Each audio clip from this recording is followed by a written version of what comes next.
이제 되는 우리가 묻힐 무덤이 없어서 우리를 광야로 끌고 나가 죽이려는 것이냐? 왜 우리를 죽이려는 거예요? 두려워 말고 구원하시는 주님의 능력이 어떠하신지 가만히 서서 보기나 하시오.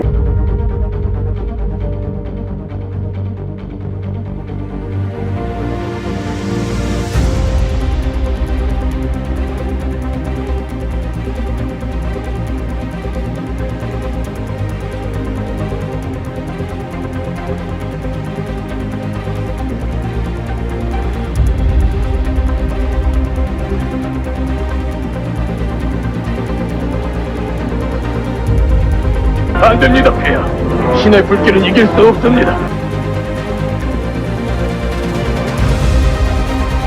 바다를 갈라지게 만들고 불기둥으로 우리 앞을 막았습니다. 그만 돌아가는 게 좋겠습니다. 인간이 하느님을 이길 수는 없습니다. 수치스럽게 사느니 신과 싸우다 죽는 게 더 낫다.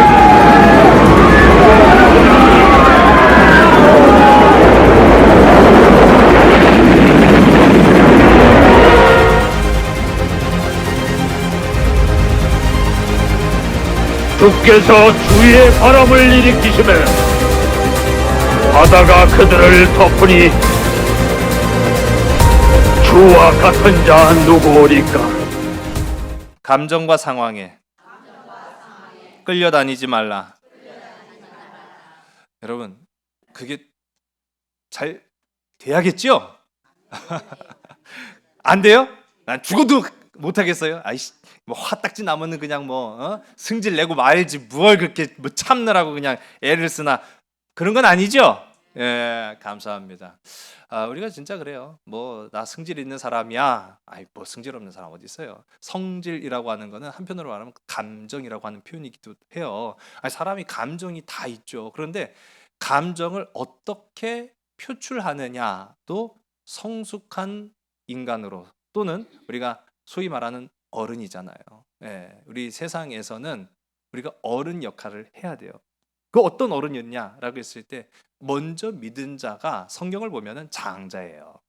여러분, 뭐 나이 순이 아닙니다. 먼저 믿어서 하나님의 영광과 은혜를 맛본 자들이 성경적인 표현으로 말하면은 장자예요.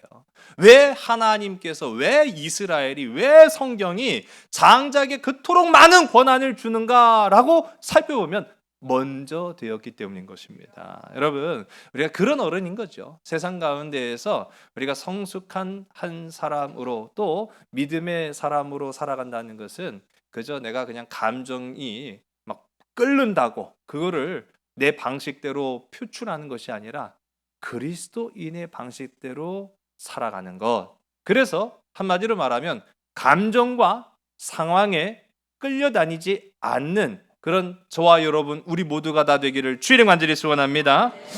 상황에 휩쓸리는 삶이 얼마나 어리석은지 보여주는 사례들이 좀 여러 가지가 있어요. 2017년에 갑자기 이런 말이 유행을 하더라고요. 욜로족이라고 들어보셨어요? 욜로. 뭔 소리요? 또 그렇게 하실 수 있는데, 이게 화면이 있으면 제가 이게 설명을 좀 쉽게 드리는데, 이게 우리나라에서 온 말은 아니고요. 외국에서 들어오는 말이에요. 외국에서 들어온 말인데 You only live once라고 해서 인생은 한 번뿐이다. 그걸 줄여가지고 YOLO라고 하는 말을 만들었다는 거예요. 줄임말이죠. 그러니까 한마디로 말하면 인생은 한 번뿐이니 그 한 번뿐인 인생을 왜 그렇게 고생하며 살아? 즐겨라! 그렇게 얘기를 하는 거예요. 그래서 세속에서 벗어나서 그냥 대충 벌고 그냥 즐겁게 살다가 그냥 가는 게 인생이야. 그렇게 이제 생각을 하는 거죠. 자, 그런데 그렇게 살았던 욜로족들이 다 골로 갔다는 얘기. 예, 그냥 뭐 대충 벌고 족족 다 써버리니까 그렇게 했던 사람들 다 회사에서 쫓겨나고 지금 반지하에 살고 있다는 얘기가 들려옵니다. 여러분, 이거 왜 그럴까요? 감정대로, 상황에 따라서 휩쓸려 간 것은 아닌가 라는 생각을 해보게 되죠. 또 딩크족 들어보셔서 딩크족. 이게 뭔 해괴망측한 게 외래어들이 자꾸 그렇게 들어오는지 잘 모르겠어요. 이 딩크족이라는 말도 이제 우리나라에서 시작된 건 아니고 외국에서 들어왔는데, 이 더블 인컴이라고 하는 말에서, 그러니까 1980년대부터 미국 사회는 이미 이 부부들이 가정을 이루면서 자녀들을 안 낳기 시작해요. 인구 감소는 전 세계적인 현상입니다. 뭐 우리나라가 굉장히 지금 극심한 상황 가운데 놓여져 있죠. 근데 이제 먼저 시작한 건 우리나라는 사실은 아니고요. 이제 외국에서부터 이제 번지기 시작하다가 2000년 들어서면서부터 우리나라에도 이제 딩크족이라는 게 들어왔어요. 그러니까 부부가 서로 결혼한 뒤에 맞벌이를 하면서 자식을 의도적으로 갖지 않는, 그러니까 뭐 자식이 없다고 해서 다 딩크족이 아니에요. 그러니까 일부러 자식 갖지 않고 그냥 우리 안 그래도 힘든 세상인데 자식 낳고 살면은 우리 버는 수입도 뻔한데 이게 지출만 많고 얼마나 손해냐. 또 자식을 부양하면서 우리가 이제 감정적으로나 또 육체적으로나 그런 소비되는 게 너무 많다. 그러니 차라리 애 없이도 우리 둘만 잘 먹고 잘 살다 그렇게 죽자라고 하는 그런 주의를 가지고 살아간 사람들이 딩크족이래요. 자, 이런 사람들 어떻게 됐느냐 하고 보니까요, 열의 9은 다 바람나서 이혼했다고 합니다. 좋은 취지로 시작했는데 왜 이런 결과가 나왔는지 잘 모르겠어요. 여러분 또 혹시 들어보셨습니까? 파이어족.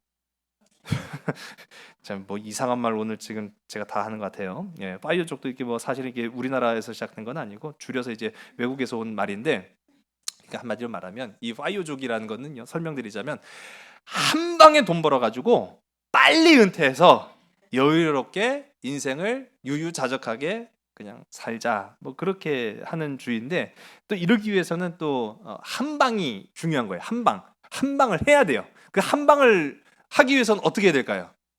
그렇죠. 투자를 하는 거죠. 주식 투자, 비트코인 뭐 하여튼 그런 거 가지고 뭐 한 방에 내가 그냥 잘 되면 그때는 막 그냥 다 정리하고 그냥 내가 그냥 놀면서 살겠다라고 했던 이들이 지금은 통장 다 털리고 잘 다니던 회사 잘려가지고 후회하면서 반지하에서 살고 있다라고 하는 이야기가 들려옵니다.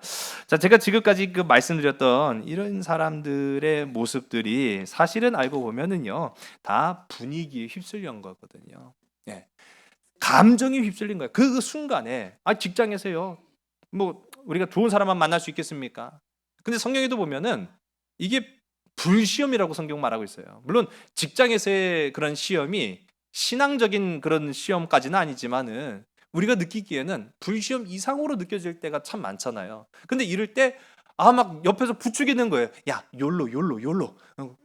그 막 그러니까 이게 골로 가는 줄도 모르고 그런 거 보다 싶어갖고 에따 모르겠다 사표 막 그래가지고 사표 냈다가 나중에 막 후회하면서 골방에서 막 울고 있고 그런 사람들, 참 그런 거 보면은요, 우리가 감정은 물론 하나님이 주신 귀한 선물인데 이거를 다스리지 못하고 이것을 그저 누군가에 의해서 휩쓸려가고 치우쳐 있으면은 굉장히 심각한 문제를 초래하게 된다라는 것을 우리가 보게 됩니다. 오늘 우리가 함께 읽은 말씀 속에 나타나는 이스라엘 백성들이 지금 처한 상황이 바로 딱 그랬다라는 거예요.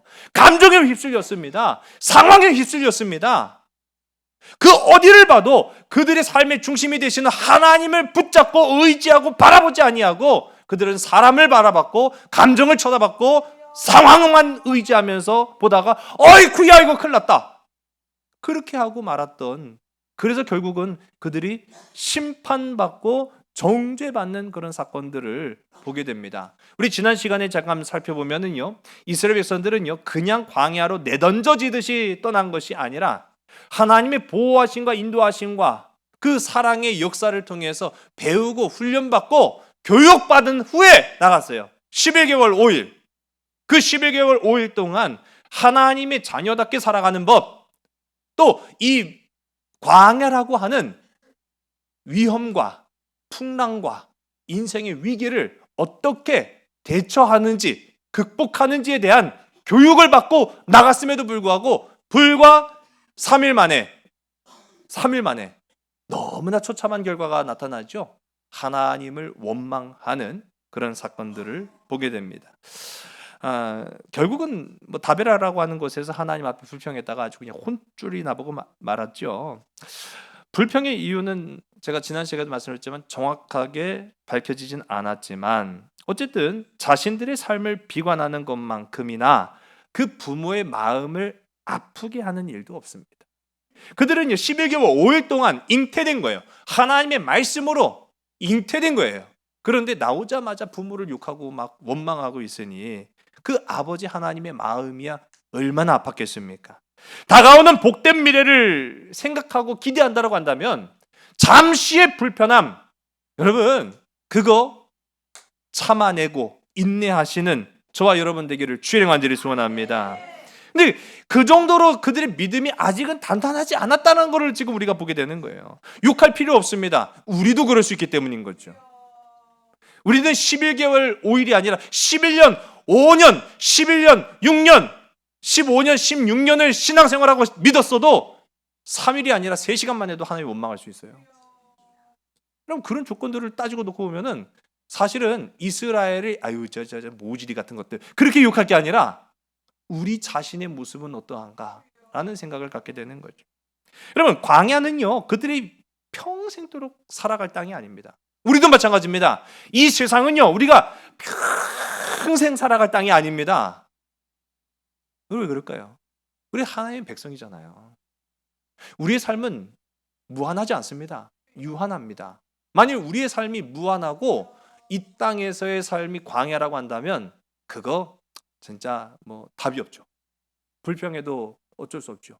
그런데 이 땅에서의 삶은 차치하더라도 우리 인생 자체는 유한해요. 기간이 있다고요. 유통기한이 있어요.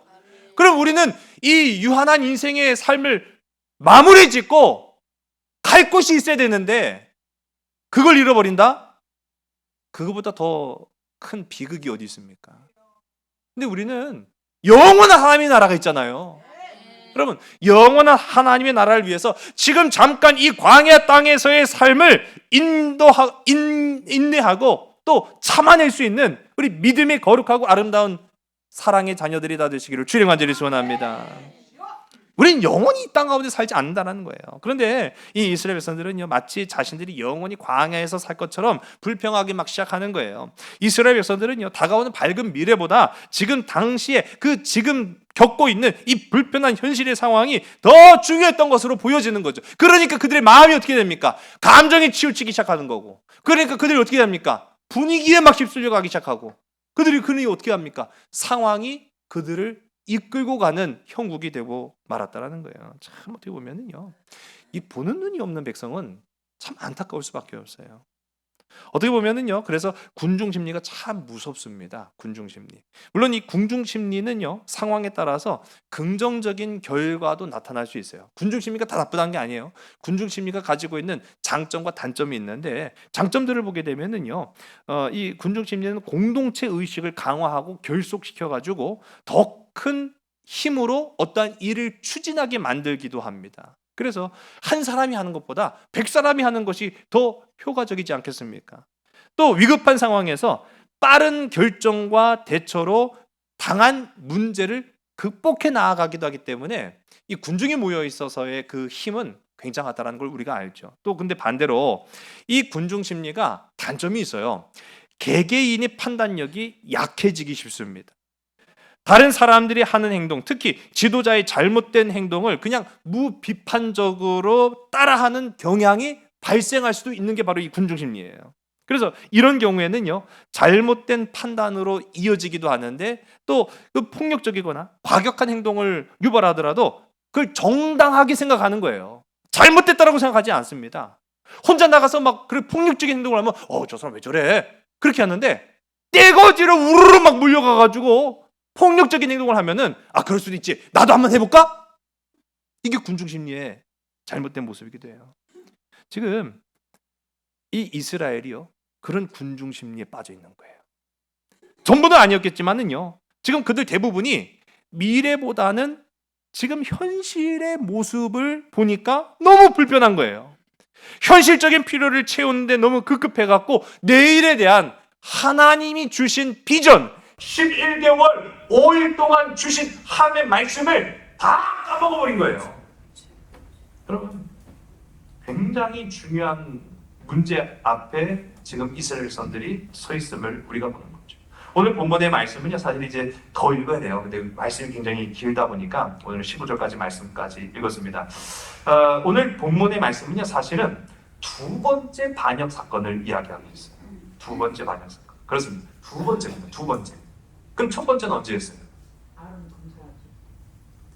지난주에 했던 게 첫 번째예요.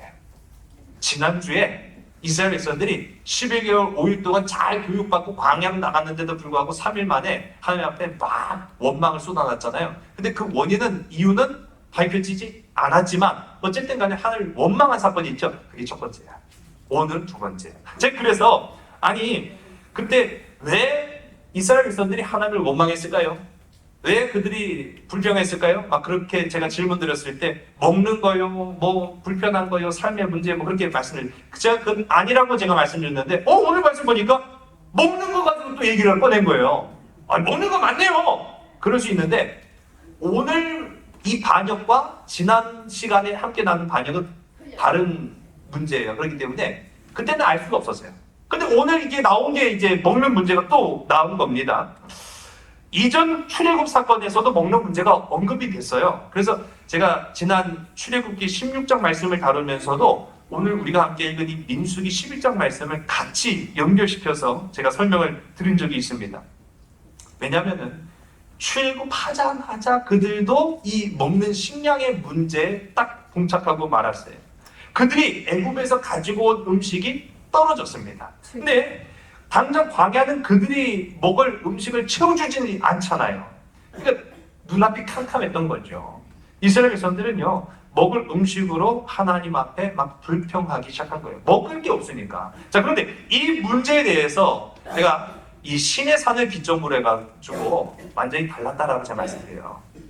애굽에서 신의 산까지와 신의 산에서부터 가나안까지의 그 과정이 이 신의 산을 기준으로 하는데, 애굽에서 신의 산까지 올 때 불평하고 원망하고 하나님 앞에 막 자신들의 그 불만족스러운 삶을 막 쏟아놓을 때 하나님이 책망하시고 벌하셨다고 했어요, 안 했어요? 안 했어요. 안 했어요. 그렇죠? 안 했죠. 오히려 그들의 필요를 채우셨다고 말씀드려요. 그런데 이 신의 산을 기준으로 해서 광야에서 이제 가나안으로 가는 그 과정 속에서 이스라엘 백성들이 불평하거나 원망하면은 하나님 반드시 벌 주셨습니다. 이게 굉장히 중요한 차이점이 있다고 제가 말씀드렸어요.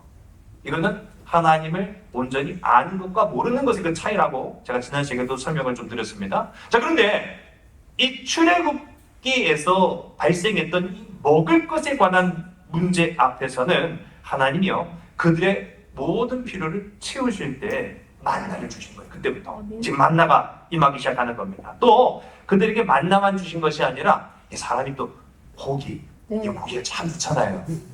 네. 오늘 야유에서 고기 먹어요? 아, 비밀이 아니, 나 고기 안 주면 안 달라. 농담입니다. 네.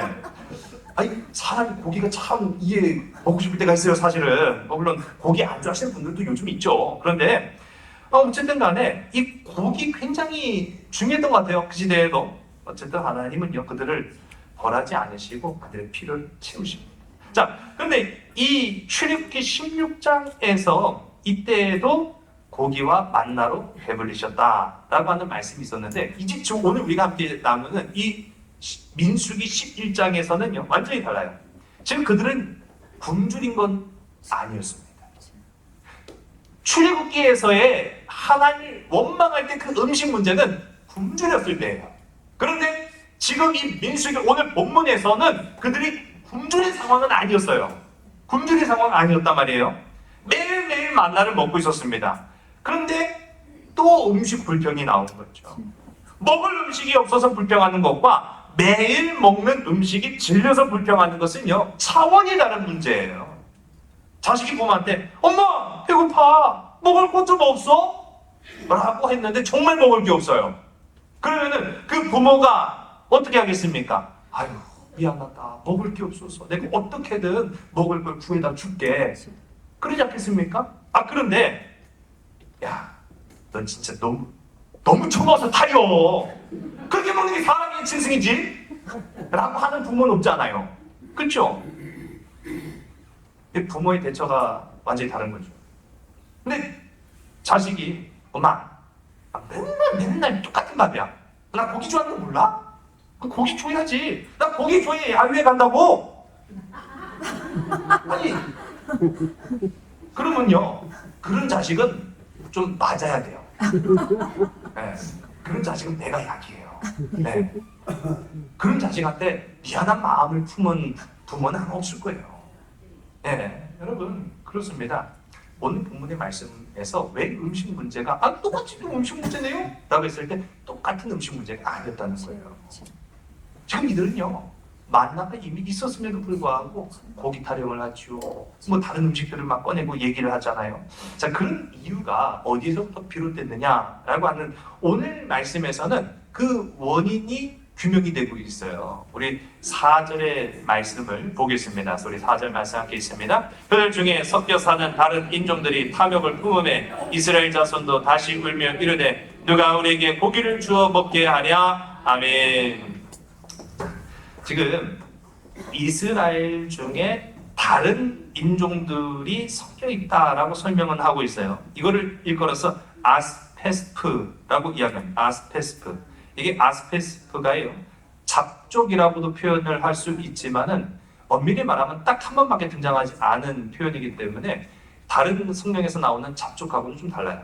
그러니까 어떻게 해석하는 것이 옳으냐라고 했을 때, 그 이방인들이 그렇게 선동하고 다녔네요. 할 수 있는데 그게 아니라 오늘 본문의 말씀을 더 정확하게 살펴보면은 이거는 다른 민족 또는 잡족이라고 하기보다는 불량한 사람들이라고 보는 것이 더 정확합니다. 그러니까 우리 가운데 선한 사람들이 있는가 하면 불량한 사람들도 있을 수 있잖아요. 근데 이스라엘이라고 없었겠습니까? 200만 명이 완전히 그냥 밀집해갖고 이동하는 그런 이 이동의 과정 속에 어떻게 다 착하고 선하고 믿음 좋은 사람들만 있겠습니까? 그 중에는 믿음이 약한 사람들도 있을 뿐만 아니라 마음이 악한 사람들도 섞여 있을 수 있었겠죠. 그런데 이 문제의 상황, 이 위기의 순간에 누가 툭 하고 불거져 나오느냐? 바로 이 불량한 이 아스페스프, 불량한 사람들의 목소리를 사람들이 귀 기울여 듣기 시작했다라고 하는 거예요. 제가 몇 년 전부터는 저희 집사람한테 당부당부 신신당부를 한 게 있어요. 흰머리 좀 굽지 말라고. 제가 겉으로 보기에는 좀 멀쩡해 보이잖아요. 가까이 보면은 좀 있습니다. 그래가지고 저희 집사람한테 아우 흰머리 이거 뽑아야겠네. 근데 몇 년 전부터 확 나기 시작해가지고 그거 뽑았다가 대머리 되게 생겼어요. 그래갖고 절대로 뽑지 말라고. 근데 참 그놈의 흰머리가 고약해요. 죄송합니다. 우리 선생님 죄송해요. 네, 흰머리 있는 분들은 되게 고약하다는 게 아니에요. 흰머리가 고약하다는 거예요. 흰머리가 이게 검은 머리만 있으면 또 상관없고 흰머리만 온통이 있으면 또 괜찮은 것 같은데 이 검은 머리와 흰머리가 섞여 있잖아요. 그러면은 요놈의 흰머리는 툭 하고 서요. 다 아시죠? 네. 아니 요놈의 흰머리는 왜 그 검은 머리 가운데 툭 하고 서는지 모르겠어요. 그러니까 이게 티가 나더라고요, 보니까. 그래서 제가 저희 집사람한테 신신한 절대 뽑지 말라고, 아파 죽겠다고 제가 그 얘기를 하는데, 여러분, 불량원인들이요, 그냥 묻혀가고 그냥 조용히 지들끼리, 아이씨, 저 뭔 얘기인지 모르시죠? 그러면 다행이에요. 그렇게 막 지들끼리 막 속닥 그러면서, 아이씨, 하는 얘기 정말. 막 그렇게 했으면은 아무 문제 없는데, 이놈들 목소리 참 크네. 그러니까 막 나서갖고, 이것들 것이요! 지금 우리가 지금 여기 나와서 죽으려고 지금 이거 화장했어? 아니 만나도 좋지만은 아니 우리가 다른 먹을 것도 잔뜩 있는데 왜 이것만 처먹고 있어? 막 하면서 막 선동을 하기 시작하니까 사람들이요 뭐에 휩쓸리기 시작한 거예요? 감정에 휩쓸리기 시작하고 상황에 휩쓸리기 시작하고 그러니까 점점 그 전 여론 조작이라고 분명히 생각해요. 이 문제는요 불량한 자들의 그 여론 조작의 영향을 받은 이스라엘의 군중 심리가 하나님을 보지 아니하고 지금 직면한 문제만 쳐다보게 만든 거예요. 그러니까 막 휩쓸려가기 시작한 겁니다. 여러분 생각해 보세요. 만나 우리 지금 만나 그게 아니라 만나 지금 하늘에서 내리는 이 하나님의 은혜의 선물. 여러분 이스라엘에게 만나는 은혜예요. 은혜. 미국의 철학자 달라스 윌라드가 이런 말을 합니다. 은혜는 노력이 아니다. 오히려 노력으로 얻어내는 것에 반대하는 것이 은혜다. 여러분, 은혜는요 노력으로 되는 게 아닙니다. 우리의 노력으로는 만남을 만들어낼 수도 없고 얻어낼 수도 없지만 하나님의 전적인 역사로 우리는 만나를 맛보았어요. 여러분 오늘 우리에게 주시는 만나는 뭘까요? 말씀입니다. 여러분 하늘에서 주시는 이 말씀을 귀히 여기는 저와 여러분들에게 주의를 간절히 소원합니다. 우리는 그것을 일컬어서 선물이라고 부르고 있어요. 선물.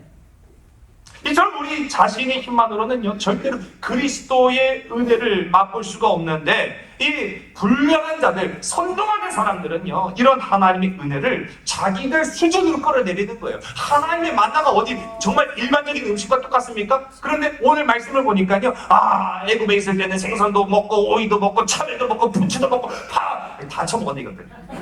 이것들이 지금 하나님의 거룩한 선물을 자기들 수준으로 끌어내리고 있는 거예요.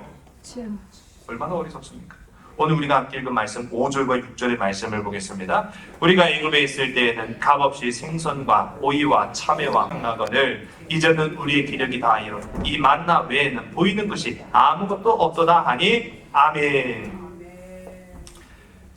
이 말이요, 이게 되게 어떻게 보면은 굉장히 자세하게 썼는데 그렇게 들릴 수도 있는데요, 이렇게 보이는 겁니다. 마치 내가 맘 같아서는 지금이라도 얼마든지 가면은 애굽에 가면 나를 환영해 준다고, 쌍수 들고 환영해 준다고 그러면은 우리가 거기 가서 생선도 먹고 오이도 먹고 참외도 먹고 부추도 먹고 파와 마늘도 먹고 내가 그거를 가져올 수도 있지만 힘이 없어갖고 못 가겠네 이러고 자빠져 있는 거예요. 여러분 이런 사람들을 전문적인 용어로 뭐라고 하죠 아십니까? 한번 따를까? 혀생혀사.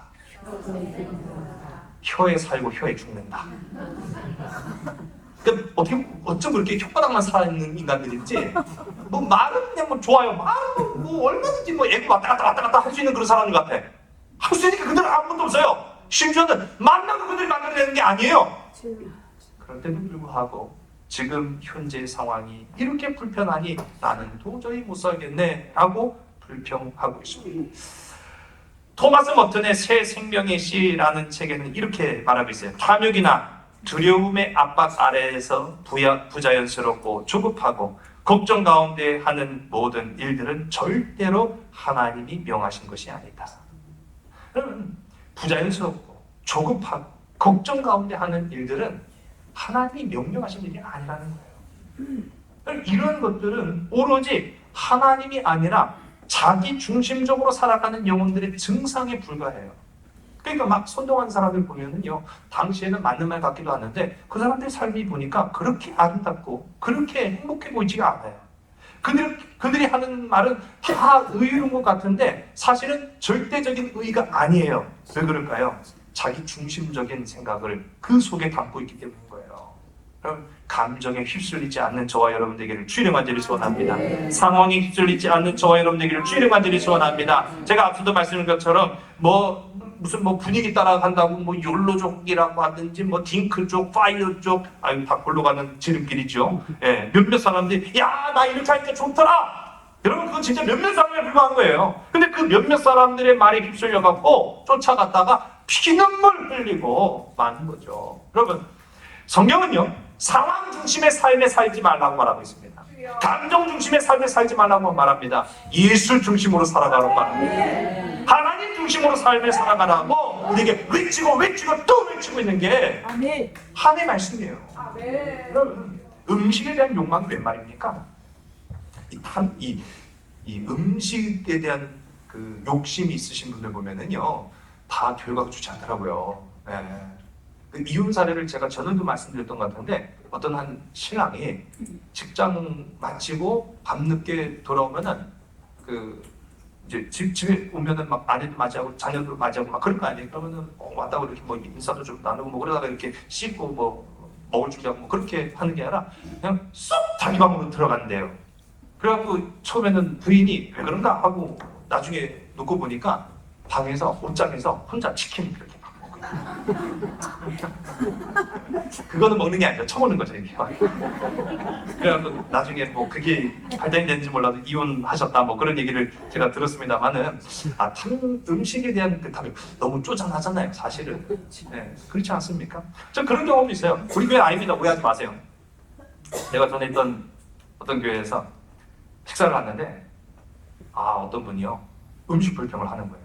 교회에서 하는 식사인데 교회에서 하는 식사인데 막 음식 불편한데 막 이렇게 뭐 이렇게 음식 불편한데 뭐라고 저렇게 부지런거리나 하고 보니까 밥이 어쩌고 찌개가 어쩌고 막 그러고 따지고 있는 거예요. 그러면 착하지 말라고 저는 말씀드리고 싶어요. 고급 레스토랑에 온 게 아니잖아요. 정 자기 마음에 원하는 밥을 먹고 싶으면 돈 내고 먹으라고 제가 그런 말씀을 드리고 싶어요.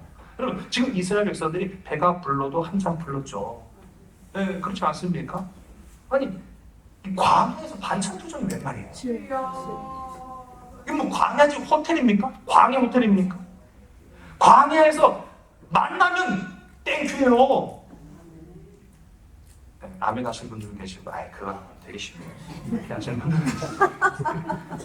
여러분 아니 만나만 보기신 게 아니잖아요. 사실 성경 보니까 가끔 맨 처음에 보이셨잖아요. 그 정도 어디예요? 광야라니까요. 근데 이런 어처구니 없는 이 소수의 불량한 사람들에 의해서 놀아난 이스라엘 백성들이요 하나님을 화나게 하고 모세를 마음 아프게 하는, 그래서 모세 마음에 천불이 나는 그런 모습들을 오늘 우리가 함께 읽은 본문 가운데 나타나지 않습니까? 오늘 우리 함께 읽은 말씀 10절과 11절의 말씀을 보겠습니다. 백성의 온 종족들이 각기 자기 장막 문에서 우는 것을 모세가 들으니라. 이러므로 여호와의 진노가 심히 크고 모세도 기뻐하지 아니하여 모세가 여호와께 여짜오되 어찌하여 주께서 종을 괴롭게 하시나이까? 어찌하여 내게 주의 목전에서 은혜를 입게 아니하시고 이 모든 백성을 내게 맡기사 내가 그 짐을 지게 하시나이까? 아멘. 모세의 괴로움이 참 이루 말할 수 없었다라고 하는 것을 우리가 볼 수 있는 거죠. 또 한편으로 보면은 이 모세가 지금 원망을 하고 있는 건 사실인데 하나님께 대한 원망보다는 이 감정과 상황에 휩쓸려서 하나님을 원망하고 있는 이스라엘 백성들에 대한 서운한 마음이 더 컸던 것 같아요.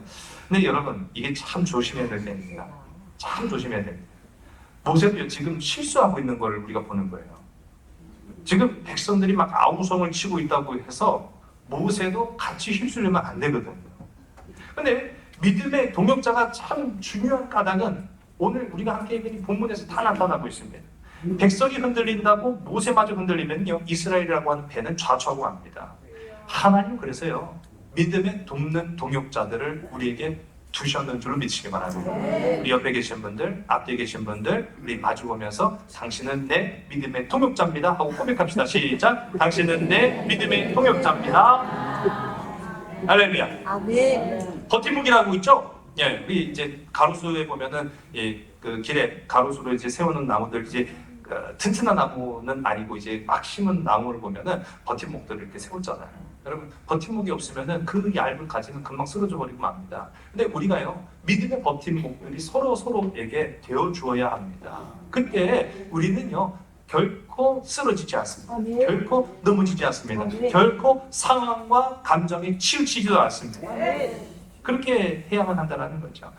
오늘 우리가 함께 읽은 말씀은 아니에요. 근데 좀 넘어가면은 16절과 17절의 말씀을 보겠습니다. 여호와께서 모세에게 이르시되 이스라엘 노인 중에 내가 알기로 백성의 장로와 지도자가 될 만한 자 70명을 모아 내게 데리고 와 회막에 이르러 거기서 너와 함께 서게 하라. 내가 강림하여 거기서 너와 말하고 내게 임한 영을 그들에게로 임하게 하리니 그들이 너와 함께 백성의 짐을 담당하고 너 혼자 담당하지 아니하리라. 아멘. 할렐루야. 여러분 우리도 그렇습니다. 그래서 우리가 힘들 때 옆을 쳐다보면은 배우자가 보이고요, 부모가 보이고 형제가 보이고 자녀가 보입니다.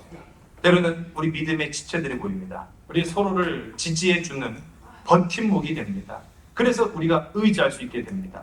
교회에서 보면은요, 우리가 목사와 장로와 속장과 교사들을 하나님이 직분에 따라 세우셨습니다. 다 이와 같은 역할을 감당하라고 세우셨는 줄로 믿으시기 바랍니다. 흔들리지 말라고 세운 거예요. 흔들라고 세운 게 아니라 흔들리지 말라고 세운 거예요.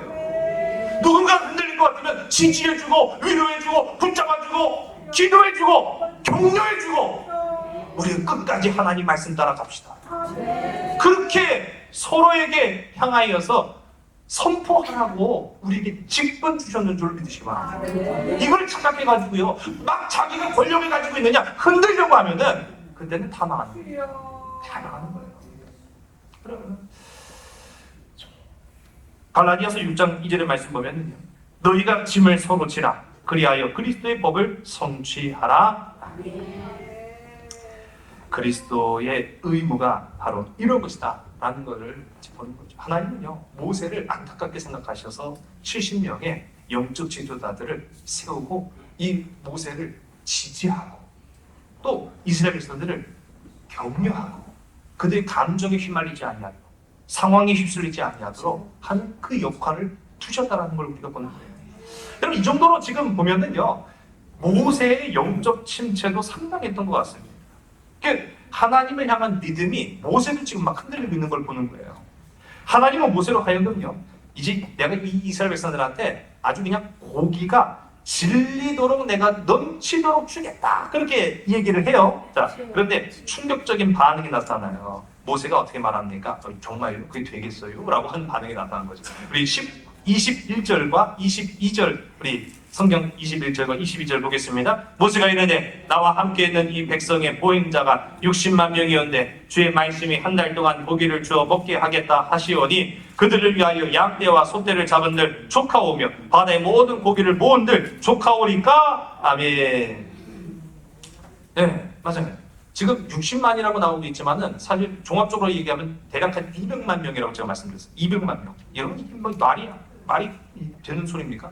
200만 명이 한 끼 먹는 음식의 양도 어마어마할 것인데 한 달 동안 풍성하고 넘치도록 주시겠다고 하는 이 하나님의 말씀. 그러나 하나님이 하시는 말씀이라면 이거는 확실한 거예요? 불확실한 거예요?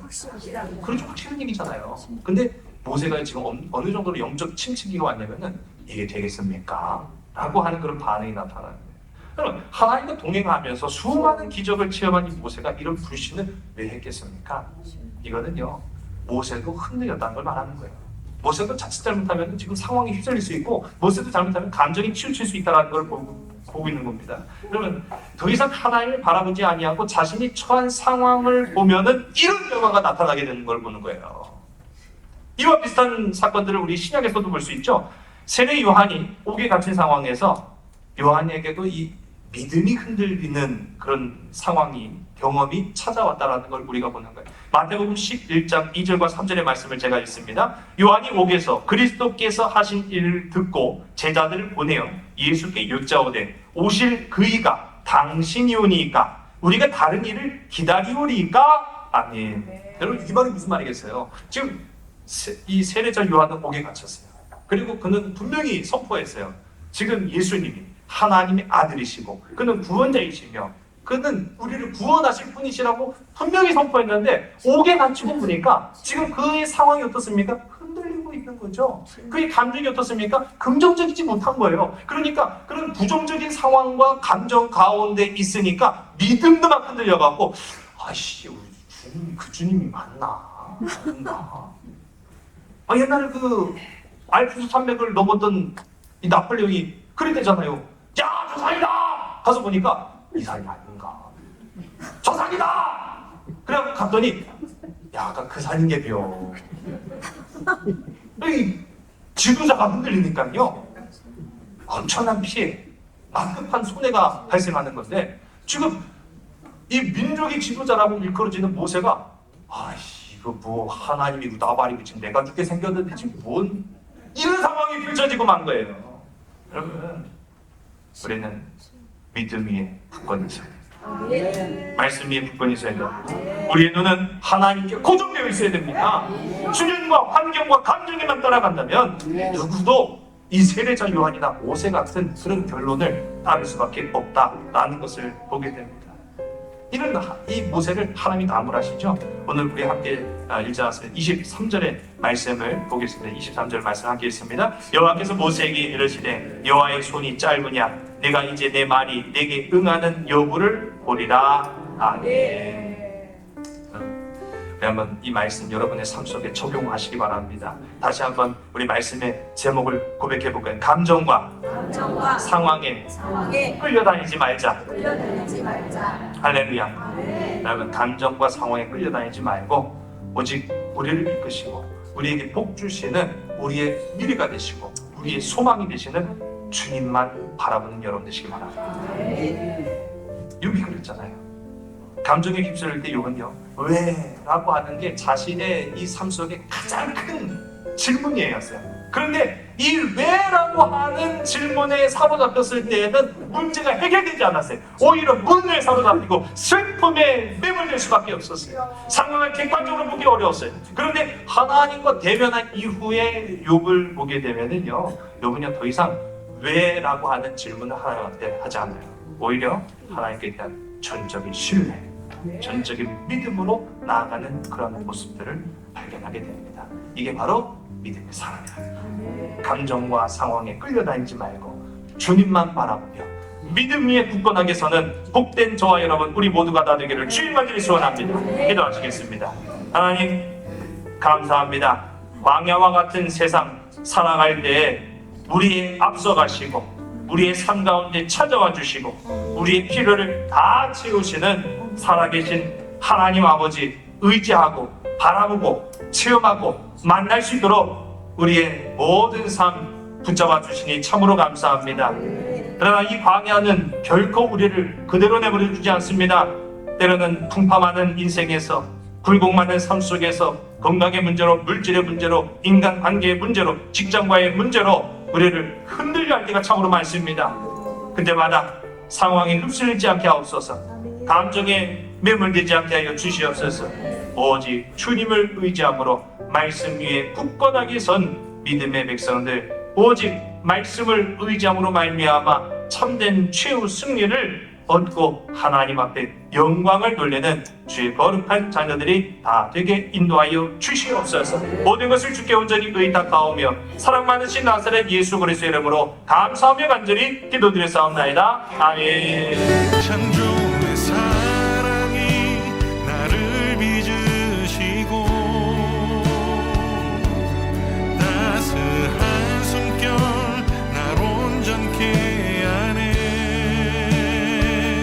태초부터 영원토록 그 사랑 내 영혼 붙드시네. 내 모든 삶 속에 참 길이 되시고 이 길 끝에서 날 안아주시네. 내 평생에 모든 순간 그 사랑 내 삶을 인도하시네. 내 삶의 주인이라 깊어진 하루의 끝에서 나 고백하리라. 내 삶의 주인이라 깊어진 하루의 끝에서 나 고백하리라.